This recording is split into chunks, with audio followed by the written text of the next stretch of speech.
नमस्कार, मैं हूं श्वेता सिंह। आप देख रहे हैं स्पेशल रिपोर्ट। 8 नवंबर को प्रधानमंत्री नरेंद्र मोदी ने नोटबंदी का ऐतिहासिक फैसला लिया। इस फैसले की तारीफ हुई, विरोध भी हुआ। विपक्ष ने हमला बोला, प्रधानमंत्री ने अलग अलग सभाओं में इसका जवाब भी दिया, लेकिन मीडिया से कुछ नहीं बोले।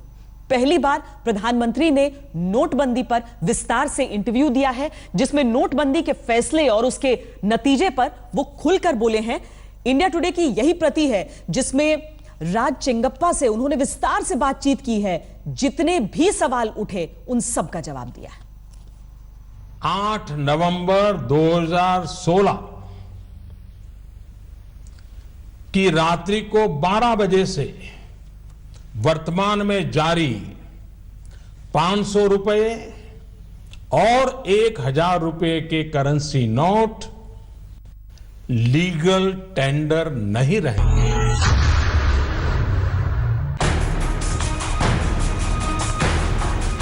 1000 और 500 रुपए के पुराने नोटों को चलन से बाहर करने की ये घोषणा न सिर्फ ऐतिहासिक थी, बल्कि इसका असर ऐसा धमाकेदार हुआ, उसमें इसे वित्तीय पोखरण कहा जाए तो भी गलत नहीं होगा।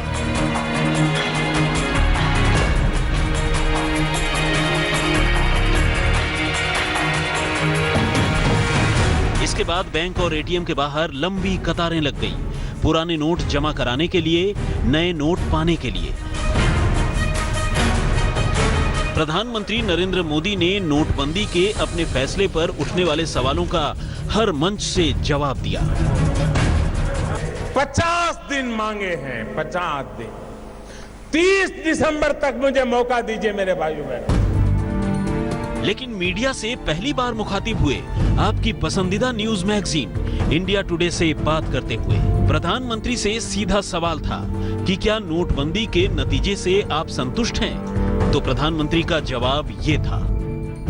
नोटबंदी के नतीजे के बारे में बताने के लिए मैं आपको याद दिलाना चाहूंगा कि 8 नवंबर को मैंने साफ कर दिया था कि ये फैसला भ्रष्टाचार, कालाधन, नकली नोट, आतंकियों की फंडिंग और राष्ट्रीय सुरक्षा के लिए खतरा बनने वाली गतिविधियों पर सीधा हमला है।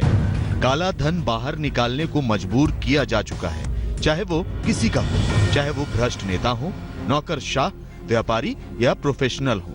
हमारी खुफिया एजेंसियां लगातार रिपोर्ट दे रही थीं कि हमारे दुश्मनों के पास नकली नोट भारी मात्रा में हैं। वो नकली नोट तत्काल प्रभाव से बेकार हो गए। उसी तरह से आतंकियों, माओवादियों और दूसरे उग्रवादियों के पास जो नकदी थे वो भी किसी काम के नहीं रहे। मानव तस्करी और ड्रग्स व्यापार जैसी खतरनाक और गैर कानूनी हरकतों का सफाया हो सका। जब नोटबंदी लागू की गई तो अनुमान था कि 3 लाख करोड़ रुपए का काला धन है, लेकिन कमोबेश सारे पैसे बैंकों में जमा हो गए। इंडिया टुडे के ग्रुप एडिटोरियल डायरेक्टर राज चेंगप्पा के सवालों का जवाब देते हुए प्रधानमंत्री ने साफ किया कि हर काले धन का बही खाता हमारे पास है। इससे कोई इनकार नहीं कर सकता कि भारत काले धन की एक बड़े समानांतर अर्थव्यवस्था से पीड़ित है। नोटबंदी ने निश्चित तौर पर काले धन को बाहर निकालकर मुख्य धारा में लाया है। वैसे ये उम्मीद कभी नहीं थी कि काला धन हमेशा के लिए गुप्त रहेगा और बैंकिंग सिस्टम में नहीं आएगा। हमें ये पहले दिन से साफ था कि हमारी वित्तीय व्यवस्था में बड़े नोटों को आना चाहिए। हमने नोटों की वापसी के लिए बैंकिंग सिस्टम को इतना समय और विकल्प क्यों दिया? 15 दिसंबर तक पेट्रोल पंप से लेकर सरकारी भुगतानों तक पुराने नोटों को लेने की इजाजत क्यों दी? इसलिए कि सरकार का एजेंडा या उम्मीद ये कभी नहीं थी कि सिस्टम में बड़ी संख्या में नोट वापस नहीं आएंगे। दरअसल हम चाहते हैं कि पैसा और खासकर काला धन बैंकिंग सिस्टम में वापस आए। इसके कई कारण हैं। इससे 5 और 1000 के नोटों का बड़ा हिस्सा वापस आएगा, जिसके बारे में रिजर्व बैंक का अनुमान है कि उसे जमाखोरी करके रखा गया है। इन नोटों को लोगों ने सूटकेस, अलमारी या बिस्तर के नीचे छुपा रखा है, जो नियमित कारोबार वाली अर्थव्यवस्था से बाहर है। सबसे अहम बात है कि इनकी स्थायी पहचान कर पाना मुश्किल होता है। जब पैसा बैंक में आता है तो इसकी गुमनामी खत्म हो जाती है। हर रुपया अपनी निशानी छोड़ जाता है। इससे खेल बदल जाता है, क्योंकि जिस काले धन का अब तक कोई पता नहीं था, अब वो किसी नाम से जुड़ जाता है। अब हम जान पाते हैं कि वो पैसा किसका है, कहां का है और कब आया।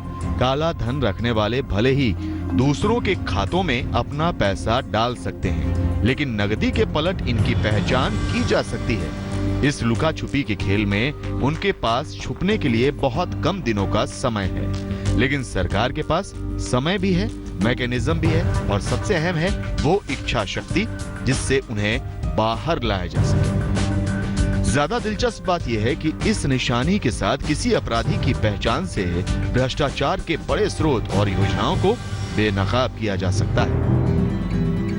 सवाल है कि प्रधानमंत्री ने इतने दूरगामी नतीजे वाले फैसले के लिए अचानक 8 नवंबर की तारीख को ही क्यों चुना?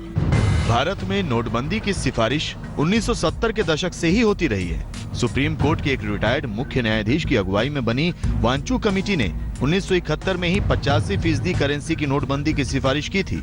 इनमें 10 और 100 के नोट थे। कांग्रेसी मुख्यमंत्री ज्ञानी जैल सिंह से लेकर संसद में सीपीएम सांसद ज्योतिर्मय बसु तक अलग अलग राजनीतिक दलों ने इसको अमल में लाने की बात की। हमने आज जो किया है वो मोटा मोटी उसी कमेटी की सिफारिशों के आधार पर है। इस तरह हम लोग नोटबंदी के फैसले में 40 साल पीछे हैं। अब हम और देरी करते हैं तो समस्या और इसकी जटिलता बढ़ जाएगी। इसके अलावा ये भी समझने की बात है कि अगर भारत की अर्थव्यवस्था कमजोर होती तो ये फैसला नहीं किया जा सकता था। ये पूरी तरह सोच समझकर फैसला तब लिया गया जब अर्थव्यवस्था इतनी अच्छी स्थिति में है कि इसमें तेजी से सुधार इसकी बुनियाद को मजबूत करेगा और इसमें उछाल लाएगा।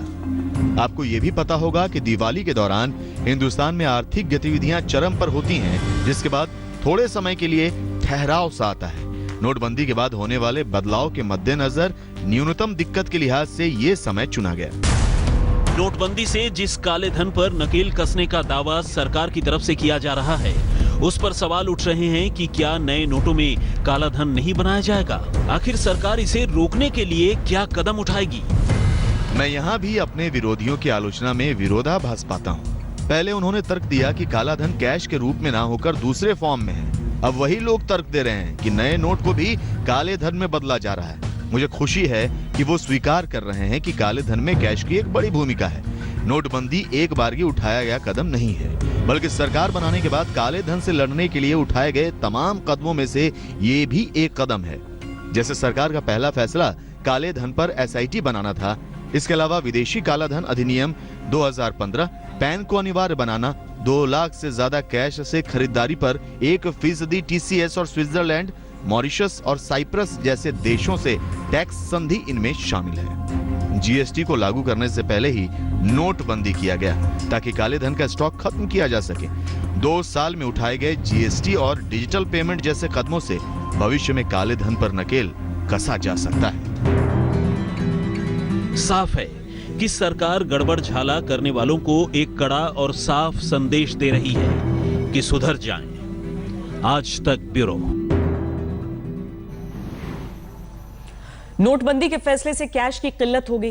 विपक्ष ने सरकार पर तीखे हमले बोले। इस बीच काले धन वाले धन्ना सेठ अपना पैसा सफेद करने के अलग अलग जुगत भिड़ाने लगे। उनसे निपटने की तैयारी प्रधानमंत्री नरेंद्र मोदी ने किस तरह की, इसका भी खुलासा अपने इस इंटरव्यू में उन्होंने किया।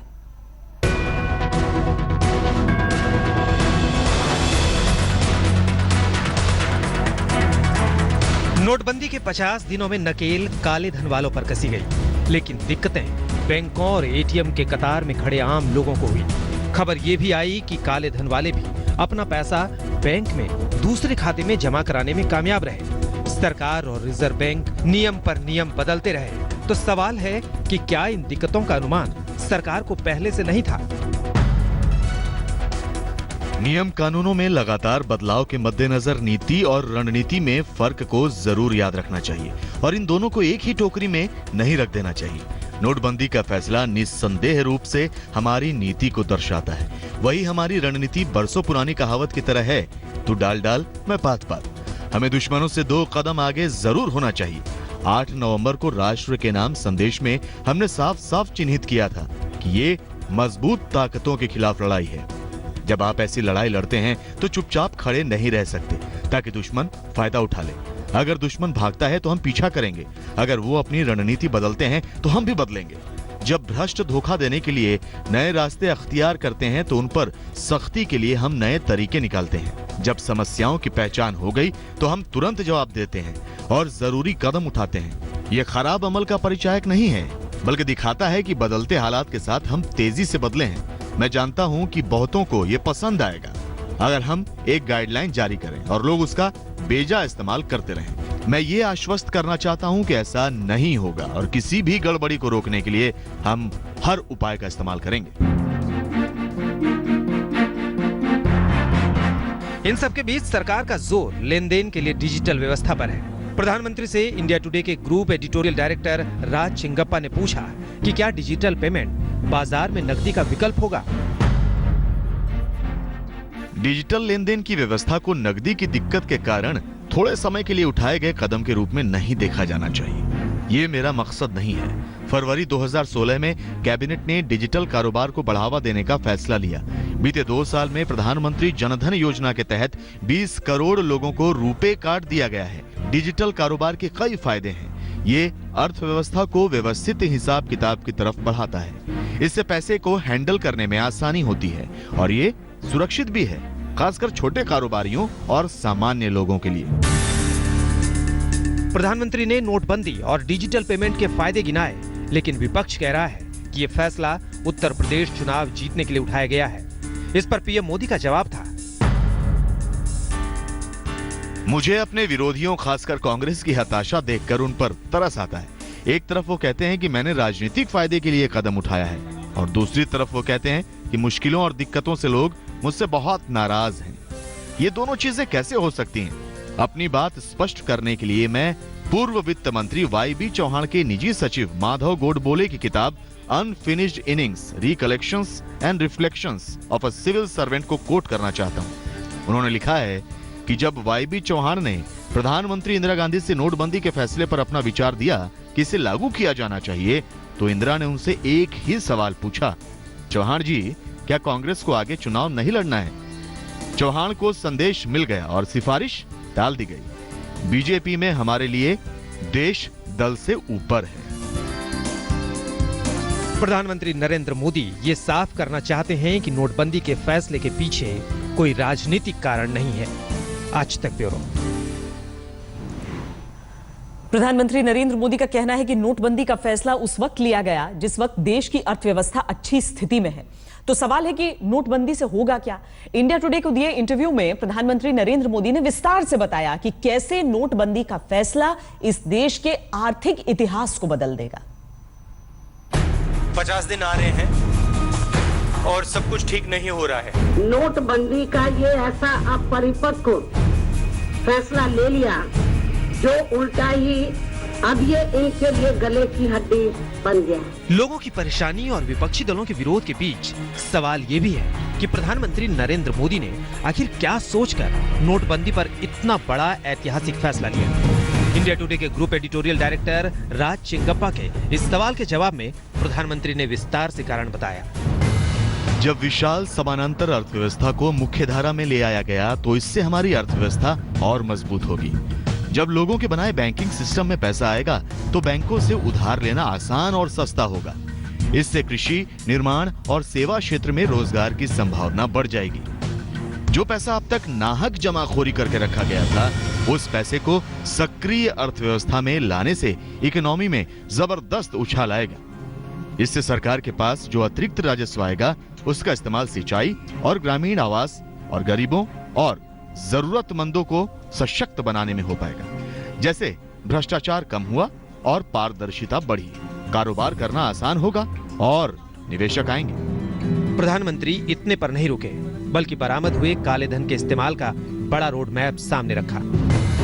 आपको याद रखना होगा कि नोटबंदी का फैसला थोड़े समय के फायदे के लिए नहीं लिया गया, बल्कि लंबे समय के लिए ढांचागत बदलाव के लिए है। हमारा लक्ष्य हमारी अर्थव्यवस्था और समाज में छाई काले धन की गंदगी दूर करना, अविश्वास के माहौल को खत्म करना और बनावटी दबाव को दूर करना है। इसके साथ साथ हमने उन लोगों को प्रधानमंत्री गरीब कल्याण डिपॉजिट स्कीम के माध्यम से मुख्य धारा में जोड़ना चाहा है, जो अपना रास्ता बदलना चाहते हैं। बस उन्हें अपनी अघोषित आय का एक बड़ा हिस्सा पेनल्टी में चुकाना होगा। उनकी अघोषित संपत्ति पर 30% टैक्स पर 33% सरचार्ज, 10% का पेनल्टी और 25% रकम बगैर किसी ब्याज के सरकार के पास रहे। इससे हासिल राजस्व का इस्तेमाल गरीबों और हाशिए पर पड़े लोगों के कल्याण के लिए होगा। कालाधन जमा करने वालों पर तो नकेल कस दी गई, लेकिन क्या राजनीतिक दल भी अपने चंदे और पैसे का हिसाब किताब देंगे? प्रधानमंत्री से एक सवाल ये भी था कि राजनीतिक भ्रष्टाचार को कैसे खत्म किया जाएगा। ये अनिवार्य है कि हम राजनीति से काले धन को खत्म करने के लिए निर्णायक कदम उठाएं। मैं इसकी अपील लगातार करता आ रहा हूं। पिछले संसद सत्र के दौरान मैंने खुद इस पर जोर दिया कि राजनीतिक चंदे में समग्र सुधार वक्त की मांग है। मैंने लगातार इस बात पर भी चिंता व्यक्त की है कि बार बार चुनावों की हमारी मौजूदा व्यवस्था न सिर्फ राजनीतिक खर्चा बढ़ाती है और इससे अर्थव्यवस्था पर चोट भी पहुंचती है, बल्कि इससे देश हमेशा चुनावी मुद्रा में ही रहता है। प्रधानमंत्री नरेंद्र मोदी अपने फैसले से पूरी तरह संतुष्ट हैं, लेकिन इनसे पहले प्रधानमंत्री रहे मनमोहन सिंह ने राज्यसभा में सरकार की कड़ी आलोचना की थी। प्रधानमंत्री इस पर भी बोले। ये दिलचस्प है कि आश्चर्यजनक कुप्रबंधन जैसे शब्द मनमोहन सिंह जैसे नेता की जुबान से निकला है, जो 35 साल से इस देश के आर्थिक सफर में शामिल रहे हैं। डीईए सचिव के मुख्य आर्थिक सलाहकार से लेकर भारतीय रिजर्व बैंक के गवर्नर, योजना आयोग के उपाध्यक्ष, देश के वित्त मंत्री और प्रधानमंत्री। इस दौर में ही हमारे समाज का बड़ा तबका गरीबी और अभाव में जीता आ रहा है। इससे भी दिलचस्प बात यह है, इतने दशकों में भी वो ये सुनिश्चित करने में कामयाब रहे कि उन पर किसी ने आश्चर्यजनक कुप्रबंधन का आरोप नहीं लगाया। उनका संगठित लूट वाला बयान उनके नेतृत्व में हुए अंतहीन घोटालों के संदर्भ में था। कोयला घोटाले से 2G और CWG घोटाले तक। दूसरी तरफ नोटबंदी भ्रष्टाचारियों की लूट को जब्त कर लेने वाला बेमिसाल कदम है। प्रधानमंत्री का ये इंटरव्यू उस वक्त आया है जब नोटबंदी पर उनके मांगे गए 50 दिन की मियाद पूरी हो गई। यानी आरोप प्रत्यारोप से आगे अब सवाल ये है कि इसका कितना असर लोगों पर नए साल में दिखेगा। आज तक ब्यूरो। और ये इंटरव्यू जिस पत्रकार ने किया है, इंडिया टुडे ग्रुप के ग्रुप एडिटोरियल डायरेक्टर राज चेंगप्पा इस वक्त स्टूडियो में हमारे साथ हैं। मुलाकात शायद एक पत्रकार के तौर पर आपकी पहली हुई है उनसे, जो नोटबंदी के फैसले के बाद वो रैलियों में जाते हैं, बहुत कॉन्फिडेंट नजर आते हैं, लेकिन वही आत्मविश्वास क्या उनका उस बातचीत में भी झलक रहा था? हाँ, मुझे भी थोड़ा आश्चर्य हो गया that when I met him. गांव-गांव से बहुत रिपोर्ट आते हैं, बड़ी क्यूज होता है, लोगों को तकलीफ होता है, but when I was interviewing him एकदम उसकी कॉन्फिडेंस था, अमेजिंग कॉन्फिडेंस है, विश्वास है उनका, जो काम किया वो अच्छे है और कन्विक्शन से बात हो रहा है उसके। That's the in fact I asked him, आप कैसे सोचते that you know you are speaking to me with such that everything is going right when we are getting so many reports. उन्होंने बताया देखो मेरे पास तो क्लैरिटी है और मेरे एक्शंस भी प्योर है, उसमें कुछ राजनीति की बात नहीं है। मतलब उनको लगता है ये पॉलिटिकल उनका मूव नहीं है, ये राजनीति से प्रेरित उनका मूव नहीं है। वो बोल रहे देश के लिए टू मेक इट बेटर, और इनकी सिस्टम्स जो होता है ये पर्टिकुलरली ब्लैक मनी, वो बोल रहा है तो एकदम it had affected the country so much that जो ग्रोथ हमने चाहता था 10-12% वो पॉसिबल नहीं होता है। अच्छा। और दूसरी बात, वो बड़ी अच्छी बात बोल दिया उन्होंने। He said that look, if the economy, main criticism क्या था, ये इकोनॉमी बहुत वीक है, और that you know it is already because of this demonetization problems हो गया और डिप्रेस हो गया, ग्रोथ डिप्रेस हो गया था। बट ही सेज देखो this was the best time, if I didn't do it now, timing का बारे भी बहुत इंपॉर्टेंट था, अगर अभी नहीं किया मेरे चांस तो 6 महीने 7 महीने बैठे, एंड इट इज बेटर जब economy is still doing well हमने ये इम्प्लीमेंट किया था। So it can take the shock of this. हाँ, क्योंकि उनकी बातों को सुनकर हमेशा जब भी वो लोगों को भी संबोधित करते हैं तो उनकी बातों से ऐसा लगता है कि और यही कहना चाहते हैं कि मुझे राजनीतिक विरोध से नहीं लेना देना है, मैं एक अपने आइडिया को लेकर पूरी तरीके से आश्वस्त हूं और मैं उस दिशा में जाना चाहता हूं, और इसीलिए मुमकिन है कि जो राजनीति भी हो रही है इस पर, उसे लेकर बहुत ज्यादा बिटर वो नहीं नजर आए। लेकिन अभी जो सबकी नजरें हैं राजीव, वो इस बात पर हैं कि वो जब राष्ट्र के नाम संबोधन करेंगे तो वो क्या कहेंगे। इस इंटरव्यू में कमोवेश हर बात पर उन्होंने सारे जवाब दिए हैं, तो हम उम्मीद करें कि यहां पर जो बातें कही गई हैं वही करेंगे, या फिर कोई एक सरप्राइज अनाउंसमेंट वहां पर भी हो सकता है? जो वो बात करेंगे देश के लिए मुझे पता नहीं होगा, क्योंकि he is obviously not going to reveal everything to me, but मेरे इंप्रेशन यही था।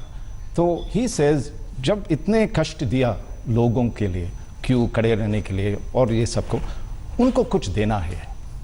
ये तो सीधी बात है। I mean, he was very clear that he must give, क्योंकि जो 50 दिन में जो तकलीफ हुआ, they must see the benefit, जो लाभ उनका होगा, they must see some benefit of that। तो मेरे ख्याल पे इस अनाउंसमेंट पे कुछ रिलीफ आएंगे, पर्टिकुलरली पुअर और इसकी जो मिडिल क्लास है, जो तकलीफ बहुत हुआ था, तो उसमें कुछ certainly not doles और वो फ्री मनी नहीं मिलेंगे, but there will be some schemes, क्योंकि वो तो पहले ही अनाउंस हो चुका है कि क्या लकी ड्रॉज और क्या चीजें। हाँ, वो ठीक है, बट आई थिंक जो दो होगा, एक तो रिलीफ आएंगे, ये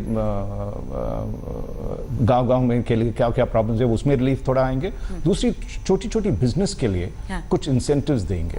ये मैं मेरे ख्याल पे हो गया। एंड लार्जर मैसेज वो बोलेंगे जो भी है उसकी कितने क्या उनकी आउटकम कैसे थे, और ही ऑल्सो बिलीव्स दैट देश उसको बहुत सपोर्ट करते हैं, डिस्पाइट वॉट एवर जो ऑपोजिशन लीडर्स बोलते हैं। ही seems very confident that the आम आदमी अक्रॉस द कंट्री उनको बहुत सपोर्ट दे रहा है। दरअसल प्रधानमंत्री नरेंद्र मोदी ने जो बातें कही हैं वो तो हमने आपको दिखाया है, हम लगातार उसके बारे में बता भी रहे हैं, लेकिन उस पर जाहिर सी बात है कि जो राजनीतिक चर्चा है वो भी लाजमी है। राज जी, बहुत शुक्रिया इस पूरी बातचीत के लिए। इस इंटरव्यू में दरअसल और भी बहुत सारी चीजें ऐसी कही गई हैं जिस पर विपक्ष से उसकी राय लेना भी बहुत ज्यादा जरूरी है, इसीलिए वो चर्चा हम करेंगे। पहली बार इंटरव्यू दिया है इंडिया टुडे को दिए, इस इंटरव्यू में क्या क्या है उसका खाका हम आपको दिखा चुके हैं। हम आपको बता चुके हैं कि दरअसल कठिन से कठिन सवालों पर, यानी कि क्या लोगों की नाराजगी के बारे में चिंतित हैं, क्या अपने फैसले को लेकर पूरी तरीके से आश्वस्त हैं, जिस तरीके से अमल में लाया गया नोटबंदी का फैसला, उससे पूरी तरीके से संतुष्ट हैं प्रधानमंत्री नरेंद्र मोदी। इस पर तमाम तरह की बातें उन्होंने कही हैं। इस वक्त हमारे साथ चर्चा के लिए जुड़ रहे हैं बीजेपी के राष्ट्रीय सचिव श्रीकांत शर्मा जी और साथ में कांग्रेस प्रवक्ता संजय झा जी। संजय झा जी, पहले मैं शुरुआत आप ही से करना चाहूंगी, क्योंकि प्रधानमंत्री नरेंद्र मोदी ने अपने इस इंटरव्यू में एक बात स्पष्ट तौर पर कही है। उन्होंने कहा है कि विपक्ष का जो विरोध है उसमें विरोधाभास है। विरोधाभास के दो बिंदु वो बताते हैं। पहला यह कि कैश और काले धन को लेकर उसका जो संबंध है उस पर विपक्ष की अलग अलग राय है। दूसरी चीज वो कहते हैं, एक तरफ आप लोग कहते हैं कि राजनीति के लिए और चुनावी फैसला है उनका ये, और आप साथ में यह भी कहते हैं कि दरअसल लोग बहुत ज्यादा नाराज हैं। तो इन चीजों पर स्टैंड वाकई उलझा हुआ है विपक्ष का, क्योंकि बयान के तरीके से तो हम सुनते ही हैं ये।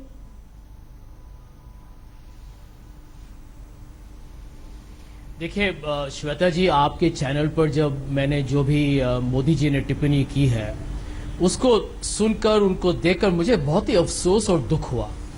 दुख इस बात को हुआ श्वेता जी कि देखिए सच्चाई क्या है।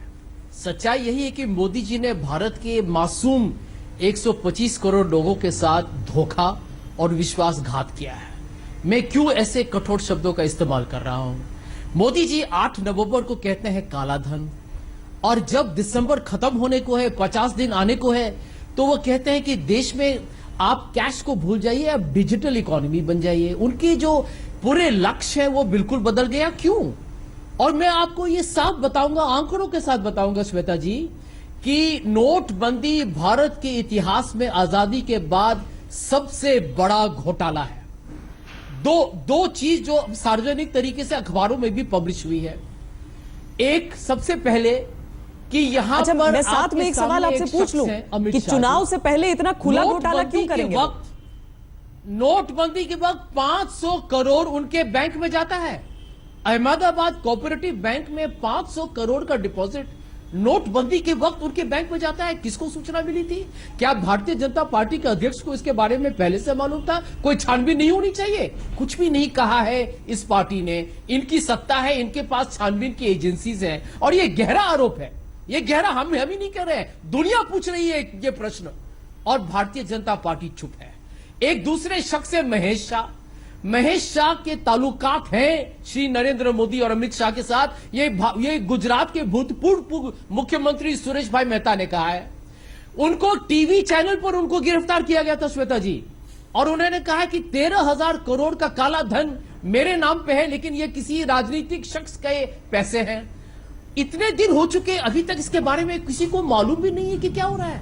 ये क्यों गुप्त है ये बात? देखिए, यदि आप इसको गहराई में देखेगा तो मैं कहूंगा कि नरेंद्र मोदी जी, आपको ये चुनौती भारत के लोग दे रहे हैं। आप यहां भाषण देते हैं, लेकिन भारत के 110 लोगों की मृत्यु हुई है, उनके परिवारों का क्या हाल है आप समझिए, और आपके घड़ियाल के आंसू भी अब सूख चुके हैं। तो सच्चाई तो यही है कि ये राजनीति का वक्त नहीं है। 50 दिन खत्म हो रहे हैं, भारत के लोग हर नुक्कड़ पर, हर शहर, हर गांव पर मोदी जी से यह प्रश्न पूछेंगे, आपने हमसे झूठ क्यों बोला। श्रीकांत जी, दरअसल आरोप जितने भी कांग्रेस की तरफ से लग रहे हैं, राहुल गांधी भी परेशान हो गए इस बात को लेकर कि मैं आरोप लगा रहा हूं लेकिन मजाक उड़ा दिया जाता है, जवाब दें प्रधानमंत्री। अब ये दूसरा आरोप भी जो लगाया जा रहा है, और संजय जी जिस बात का जिक्र कर रहे हैं, एक बार फिर आरोपों का जवाब न देना और केवल राहुल गांधी के शब्दों में मजाक उड़ा देना उन चीजों का, क्या इससे नोटबंदी के इस दौर में जब कुछ लोग समस्याओं का सामना कर रहे हैं, लोग संतुष्ट रहेंगे इन चीजों से? क्या जवाब देना चाहिए, नहीं देना चाहिए? इसी बात को सबसे पहले तो संजय जी उठा रहे हैं, हालांकि हम इंटरव्यू पर बात करना चाहते थे संजय जी, लेकिन पहले हम जवाब इस बात का ले लेते हैं। मैं अपने कांग्रेस के मित्र के सवालों का जवाब लगातार भारतीय जनता पार्टी की तरफ से दिया जा रहा है और अभी भी मैं दूंगा, लेकिन मैं थोड़ा इंटरव्यू पे आपसे बात करना चाहूंगा। श्वेता जी, ये सरकार इरादे वाली सरकार है, ये सरकार खाली खोखले वादे वाली सरकार नहीं है, और सरकार के इरादे बहुत स्पष्ट हैं।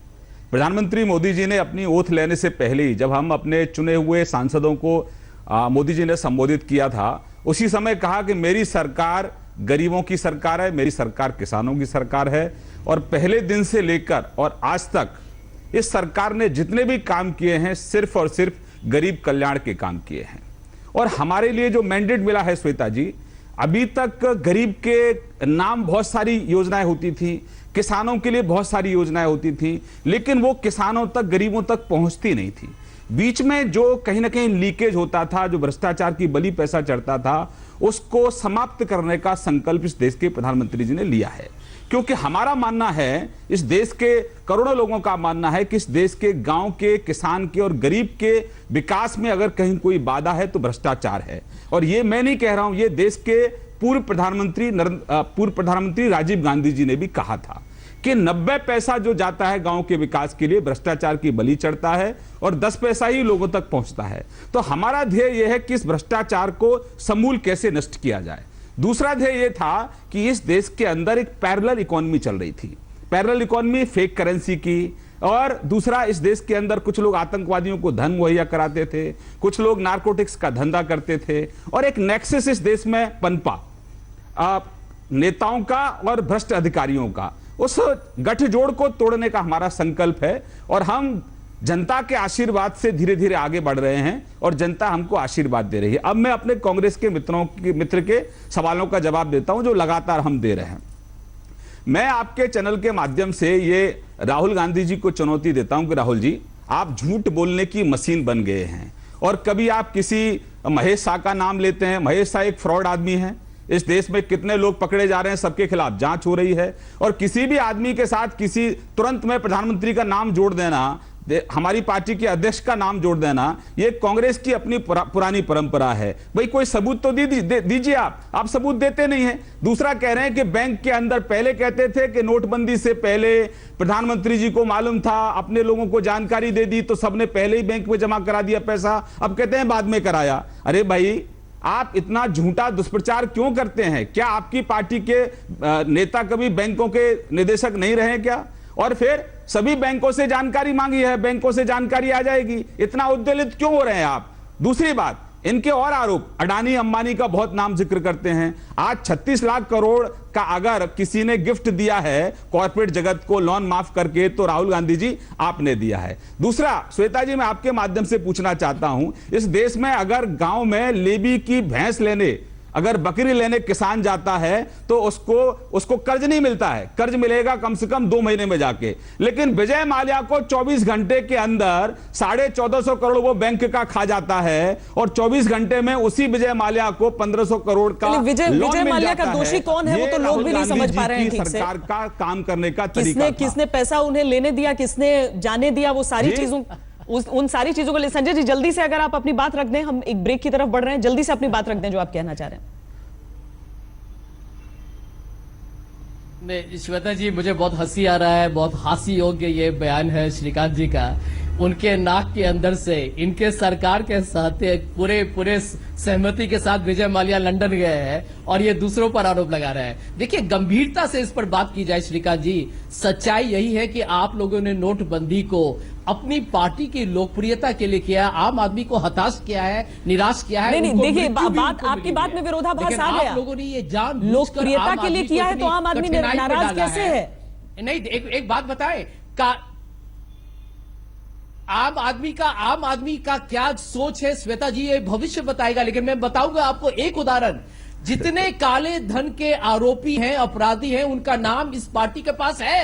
वो पैनामा पेपर्स में खुलेआम हर अखबार में इसके बारे में उनके पास सबका नाम है। लेकिन जो बड़े उद्योगपति जो सबसे भ्रष्टाचार में डूबे हुए हैं, उनके पैसे विदेश में रखे हुए हैं, मोदी जी उनको कैसे पकड़ेंगे? क्योंकि मोदी जी को तो चुनाव के पैसे वहीं से आते हैं। तो देखिए, सच्चाई यही है कि भारतीय जनता पार्टी, अच्छा चलिए हम एक ब्रेक के लिए रुक रहे हैं। ये दरअसल इसका देश प्रधानमंत्री ने इस इंटरव्यू में साफ तौर पर कहा है कि ये इसे एक अलग कदम के तौर पर न देखा जाए, बल्कि एक सीरीज उनके जो कदम उठाए हैं उन्होंने, उसमें से एक कड़ी के तौर पर देखा जाए नोटबंदी को। लेकिन विदेशों में जो काला धन है उसे लेकर संजय जी सवाल उठा रहे हैं। चर्चा हमारी चल रही है। प्रधानमंत्री नरेंद्र मोदी ने नोटबंदी के बाद अपना पहला इंटरव्यू दिया है। बहुत सारी बातों पर उन्होंने अपनी राय स्पष्ट तौर पर रखी है। ब्रेक से पहले श्रीकांत जी, संजय जी ने आरोपों का अंबार लगा दिया था। मोदी जी ने अपने इंटरव्यू में इस बात का जिक्र भी किया है और उन्होंने कहा है कि यह राजनीति का हिस्सा नहीं था, यह दरअसल अर्थनीति का हिस्सा था। लेकिन आज की तारीख में वाकई क्या जमीन पर लोगों के रिएक्शन को देखते हुए आप लोग बिल्कुल कॉन्फिडेंट हैं, आत्मविश्वास से भरे हुए हैं राज्यों के चुनावों में जाते हुए? देखिए श्वेता जी, निश्चित रूप से हमारी सरकार के जो फैसले हैं वो राजनीति से नहीं बल्कि राष्ट्रनीति से प्रेरित हैं। जब हमने 40 साल से पुरानी जो मांग थी ओआरओपी की, पूर्व सैनिकों की 1 रैंक 1 पेंशन, जब हमने वो पूरी की, उस समय भी किसी चुनाव के साथ उसको जोड़ने की कोशिश की गई। तो सरकार कोई भी योजना लाती है, विपक्ष का काम है उसको कहीं ना कहीं जोड़ना। लेकिन हमारी सरकार का मकसद है, विपक्ष कितना भी डाइवर्ट करे हमको, लेकिन हम डाइवर्ट नहीं होंगे। हमारी सरकार का मकसद है कि इस देश के गांव का संपूर्ण विकास, गांव में रहने वाले किसान को एक सुरक्षा कवच, उसके बच्चे को अच्छी शिक्षा, उसके परिवार को अच्छी चिकित्सा और उसके पूरे परिवार को सुरक्षा कवच जैसे हम दे रहे हैं, तो संपूर्ण विकास हम गांव का चाहते हैं। हमारा मकसद है। 70 साल हो गए श्वेता जी, इस देश के गांव को मीठा पानी पीने को नसीब नहीं होता है, बिजली नहीं आती है 10-10 दिन जिस गांव से हम लोग आते हैं, सड़कें नहीं हैं। तो इस देश के गांव के लोगों ने क्या गुनाह किया है? समय हमारा खत्म हो रहा है श्रीकांत जी, हम जल्दी से एक बहुत छोटे में जिसके बहुत संक्षेप में कमेंट चाहेंगे संजय जी, और उसके बाद हमें खत्म करनी पड़ेगी अपनी बहस यहीं पर।